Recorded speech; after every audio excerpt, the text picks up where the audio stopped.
Good morning, happy Monday. It is the 29th of March.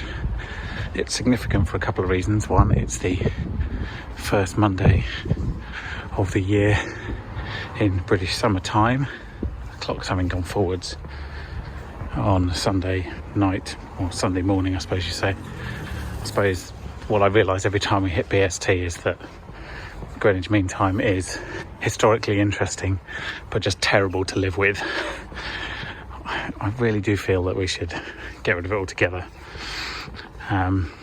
Anyway, that's a conversation for another time, repeatedly, because I think I have it twice a year.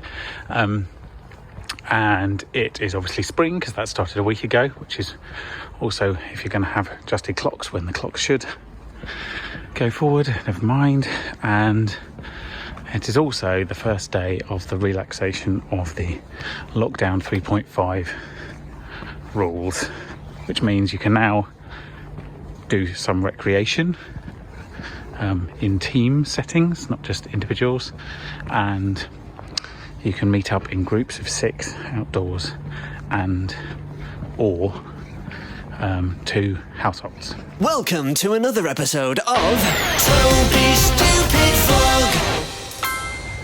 It's also forecast to be 19 degrees today, which is the first really warm day of the year, and so everything is good. I've just been to Sheen to do a rapid flow test because I'm going to meet my parents as part of the rule of 6 in their garden, which you're now allowed to do as of midnight. And yeah, I do have quite a lot of work to do this week. A lot of it is carryover from last week. Tomorrow's going to be very warm and also very busy, but so far things feel good. This does not do it justice, but the moon is enormous. Enormous. That is not a street light, that is the moon. Like, it's crazy. There we go. Never quite seen it like that. It looks huge and scary. This is nice, isn't it? Summer's arrived a bit early, the end of March, and it's here for a couple of days, and I'm very grateful, although I do also have quite a lot of work to do over that period, and that unfortunately is just the way it goes. Yesterday was lovely. It was nice to have Amelia getting comfortable again in my parents' garden, and yeah, because she's only been there once, I think, before this point in the garden, maybe twice, because of 2020 being as it was. So it's nice to have a day which felt almost normal. But I'm not going to lie, there's also a strong feeling of melancholy you get, because you realise all the things you've missed out on in the last year, and that is, when you're not doing them, it's not so bad. It's only when you start doing them again you realise you haven't been able to. But hopefully, we're getting to a point where there's going to be more normal days than not. And normal won't be quite the same, but it'll be a lot better than what we've had. And it's an evolution, isn't it, really? My dad's had 2 jabs. My mum is due her second one in about 4 weeks, I think. And frankly, I'll probably have a first one within that time frame as well, I would think. And on the other side of the family, my brother has had his first jab, and so has my sister-in-law, because of working in a hospital. And it's only myself and Crystal still to have something, so it feels like the end is in sight, and days like this do make it feel better. Good afternoon. I'm just going for a walk because I really fancy a KFC. Yes, very healthy.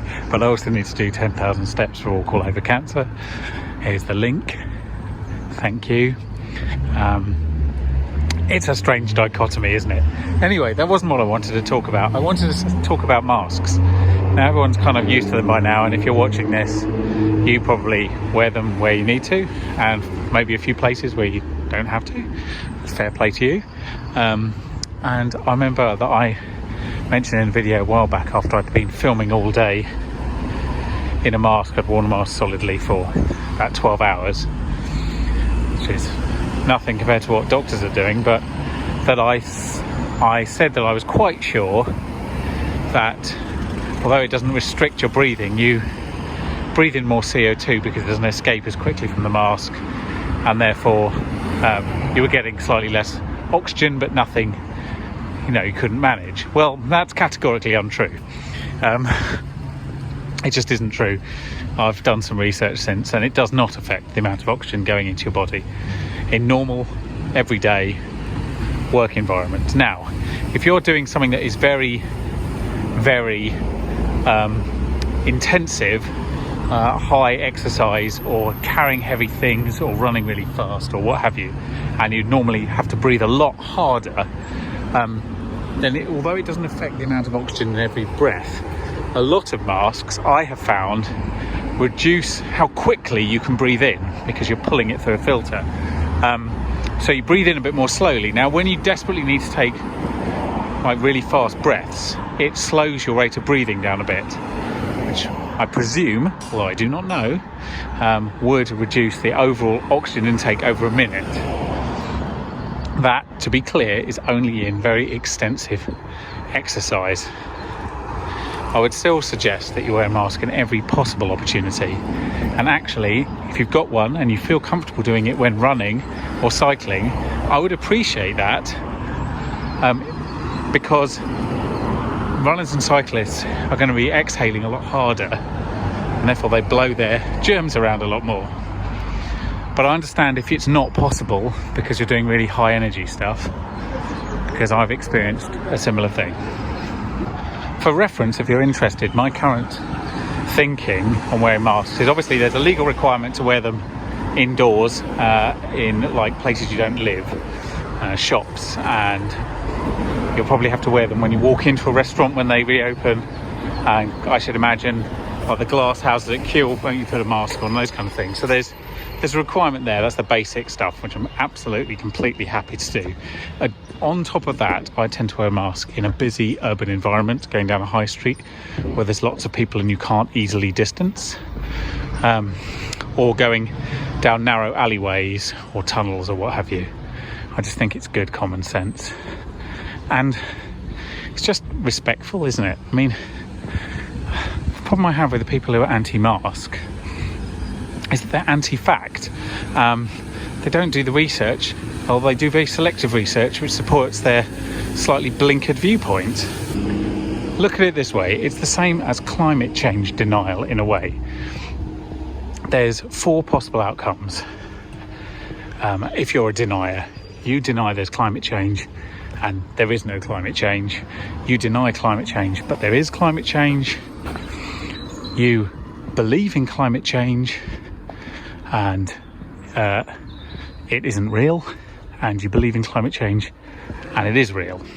Those are the 4 possible outcomes. So if you believe in it and it's real, you're doing something, so great, job done, tick. If you don't believe in it and it's not real, you've not done anything and there's no problem, so whatever. But where it comes to being problematic is if, for example, if you believe in it but it's not real and you've done something, well, no harm done, is there? Like, you've recycled, you've reduced the energy consumption of your home, you haven't lost anything in the process. So, and if the opposite is true and you don't do something and it is real, then whilst you've expended no capital, it turns out that it was real all along and you could have done something. So, but it's the same with masks. If there is a genuine risk at all and there's any chance that you're wrong, you might as well wear the mask, mightn't you? Because you've lost nothing. It's not an impingement on your civil liberties any more than wearing a hat is. So why not just do it? Because on the off chance that every single scientific paper ever written on the subject is correct, well, at least you've protected yourself and other people. In short, the personal cost and investment for you is tiny, and the possible gains are huge. Now, if there aren't any, you've outlaid no cost. And if there are some, you've made a huge advantage. So do the right thing, don't be a dick, put a mask on.